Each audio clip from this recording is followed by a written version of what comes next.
ভগদত্ত কাৰ পুত্ৰ আছিল? ভগদত্ত নৰকাসুৰৰ পুত্ৰ আছিল। শ্ৰীকৃষ্ণই নৰকাসুৰক বধ কৰি ভগদত্তক ৰজা পাতিছিল। ভগদত্তৰ জীয়ৰীৰ নাম কি আছিল? ভগদত্তৰ জীয়ৰীৰ নাম আছিল ভানুমতী। শ্ৰী কৌৰৱৰ জ্যেষ্ঠ পুত্ৰ দুৰ্যোধনৰ লগত বিয়া দিছিল।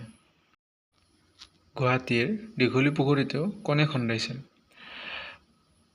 ভগদত্তই ভানুমতীৰ স্বয়ম্বৰৰ বাবে। ভগদত্তৰ হাতীটোক কি নামেৰে জনা গৈছিল? সুপ্ৰতীক। ভগদত্তক কোনে হত্যা কৰিছিল? ভগদত্তক অৰ্জুনে হত্যা কৰিছিল কুৰুক্ষেত্ৰ যুদ্ধত। বাণ ৰজা কোনজন ৰজাৰ সমসাময়িক আছিল? নৰকাসুৰৰ। বাণ ৰজাৰ ৰাজধানী কি আছিল? বাণ ৰজাৰ ৰাজধানী আছিল শোণিতপুৰ। বাণ ৰজাৰ এগৰাকী কন্যা আছিল। কন্যাগৰাকীৰ নাম কি? উষা। উষা আৰু অনিৰুদ্ধৰ বিবাহক কি বুলি জনা যায়?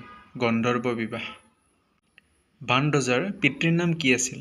বাণ ৰজাৰ পিতৃৰ নাম আছিল বালি বা মহাবলী।